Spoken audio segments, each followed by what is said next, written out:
Hello guys, কেমন আছো তোমরা সবাই? আশা করি ভালো আছো। তো ঝড় বাদলের দিনে একটা ভিডিও নিয়ে তোমাদের সঙ্গে চলে এসেছি কথা বলতে। তো দেখতেই পাচ্ছ চারিদিকের অবস্থা দেখে, একটু আগেই প্রচুর ঝড় হয়েছে, এদিকে ঝড় বৃষ্টি সবই হয়েছে। তারই মধ্যে আমি বেরিয়ে পড়েছি, মানে বাড়ির সবাই মিলে বেরিয়ে পড়েছি। দাদার বাড়ি যাব। তো দাদা হঠাৎ ফোন করে বলল যে চলে আয় সবাই এখানে, সবাই মিলে বিরিয়ানি করব, রাতে খাওয়া দাওয়া এখানে হবে। তার জন্যই সবাই মিলে বেরিয়ে পড়েছি। রাস্তায় তো টোটোই পাচ্ছিলাম না, অনেকটা যাওয়ার পর একটা অটো পেয়েছি। যেহেতু বৃষ্টি হয়েছে বুঝতেই পারছো, আকাশের অবস্থা খারাপ, তার জন্য টোটো বেশি নেই। ওই জন্য একটা অটোতে করে চলে যাচ্ছি দাদার বাড়ির দিকে। তো সেখানে গিয়ে তারপর আবার তোমাদের সঙ্গে কথা হচ্ছে। এই যে রাস্তাঘাট দেখেই বুঝতে পারছো ভালোই বৃষ্টি হয়েছে, এই একটুক্ষণ আগেই বৃষ্টি হয়েছে। আমরা যখন যাচ্ছিলাম রাস্তা, তখনও মানে মাঝে মাঝে বিদ্যুৎ চমকাচ্ছিল। তো রাস্তায় লোকজনও খুব একটা নেই, তার জন্য আমরা টোটো করে সোজা চলে যাচ্ছি, দোকানে আর নামিনি কোথাও। তোমরা ঝড় বৃষ্টির দিনে কে কী করছো আমাকে অবশ্যই জানাবে।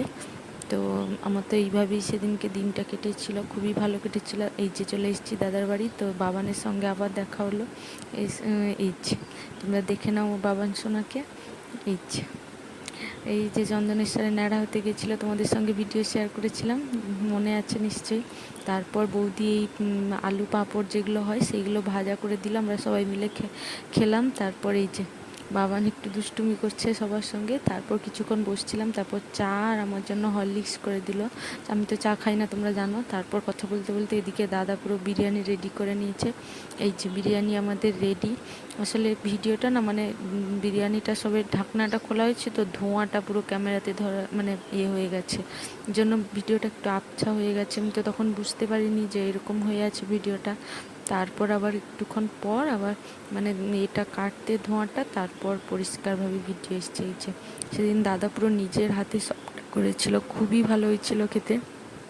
তো চিকেন বিরিয়ানি করেছিল, খুবই দারুণ। আর এটা হচ্ছে দাদা বৌদি স্টাইলে করেছিল। তো এবারে তো তোমাদের সঙ্গে রেসিপিটা শেয়ার করা হলো না, এর পরের বারে নিশ্চয়ই শেয়ার করবো। এই যে দেখতেই পাচ্ছ কালারটাও খুব সুন্দর হয়েছে, আর ভাতটাও খুব মানে ঝরঝরে হয়েছিল একদম। সে লেগে লেগে যায় ভাত, ওরকম ভালো লাগে না বিরিয়ানি। একটু এই ভাতটা ঝরঝরে হবে, তবে গিয়ে বিরিয়ানি খেতে ভালো লাগে। তোমরা কে কে বিরিয়ানি খেতে পছন্দ করো অবশ্যই আমাকে কমেন্ট করে জানো। যদিও জানি সবারই বিরিয়ানিটা খুবই পছন্দ, আমার মোটামুটি ভালো লাগে খেতে। তো আর ঘরে করলে একটু বেশিই ভালো লাগে। এই যে খাওয়া দাওয়া করে তারপর রাত্রিবেলা আবার টোটো করে